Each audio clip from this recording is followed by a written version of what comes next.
ሲያጌጡ ይመላለጡ። በወቅቱ ለነበሩ ተመልካቾች እይታ ነገርየው እንደ ውበትና ግርማ ሞገስ ቢታይም ቅሉ ለተዋቢዋ ሴት ግን ትልቅ ስቃይና ህመም የሚያስከትል ልምድ ነው። ሎተስ ፊት ይሉታል። እግርን አጥብቆ ማሰር የጊዜውን መስፈርት አሟልቶ ለማጌጥ ሲባል ውበትን በህመም የመግዛት ድርጊት ነው። በቅርብ ሺህ ዓመታት ውስጥ በቻይና እግርን አጥብቆ የማሰር ፉት ባይንዲንግ ልማዳዊ ድርጊት የብዙዎችን ሴቶች ህይወትና አኗኗር የቀየረ ሆኖ ዳግም ላይመለስ አልፏል።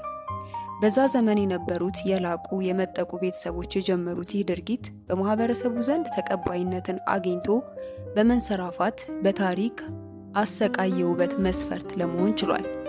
ይህ ሂደት ማንኛውም ሴት ዕድሜዋ 5 ወይም 6 ዓመት ሲሞላት የሚጀምር ሲሆን በዛ በለጋ ዕድሜያቸው ቦርቀው ዘለው ተጫውተው ያልጠገቡ እነዚህ ልጆች በረጅም ጨርቅ ከእግራቸው ጣት ጀምሮ አጥብቆ በማሰር የውበት መስፈርት ተደርጎ የተቀመጠውን ባህላዊ ልማድ ለማለፍ ይገደዳሉ። ጣታቸውን ወደ ታችኛው የእግር ክፍል በማጠፍ የሚጀምረው ይህ ድርጊት የእግር አጥንትን ቀስ በቀስ በማጠፍ እስከ መስበርም ሊያደርስ መቻሉን ልብ ይሏል። እግርን ሙሉ በሙሉ ቅርጹን በመቀየርና ከተለመደው የእግር መጠን በማሳጠር ይጠናቀቃል። በጊዜ ሂደት የሚታሰረው ጨርቅ እየጠበቀ የተሻለ ውጤትን ለማምጣት የሚሞከር ሲሆን ህመሙን በዛው ልክ ለተዋቢዋ መንቀሳቀስን እስከ መከልከል ያደርሳል።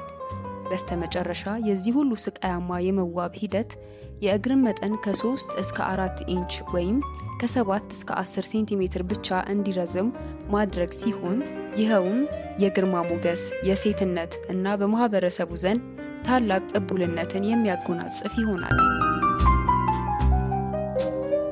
የእግሯ መጠን ያነሰ ሴት ለትዳር ተፈላጊ የመሆን እድሏን ይጨምራል።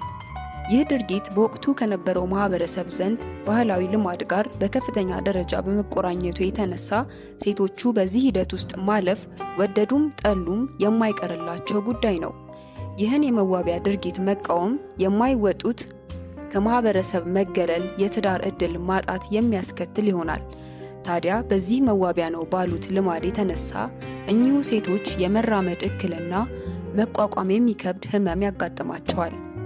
አብዛኞቹ ሴቶች በዚሁ የተነሳ በህይወት ዘመናቸው ሙሉ የመራመድ የመንቀሳቀስ ችግር ሲያጋጥማቸውም ነበር። ነገርየው በዚሁ ብቻ ሳያበቃ ለኢንፌክሽንም የሚጋለጡት ቁጥራቸው ቀላል አልነበረም።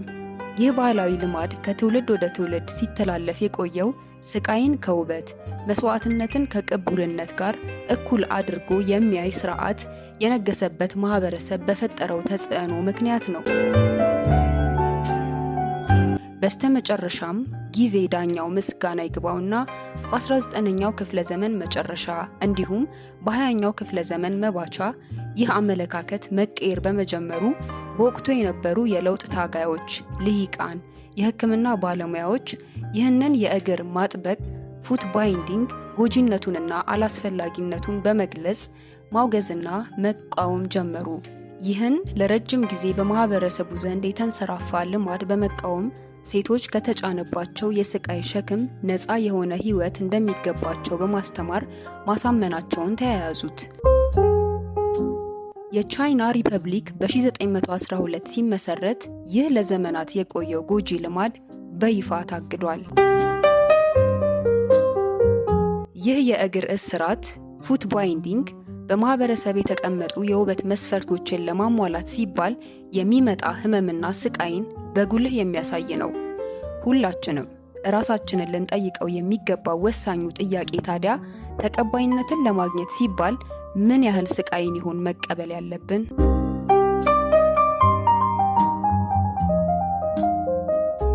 ውድ የቻናላችን ተከታታዮች ለድምጫችሁ እያመሰገንን ሌሎች መረጃዎች እንዲደርሷችሁ ላይክ እና ሰብስክራይብ በማድረግ ድጋፋችሁን አሳዩን።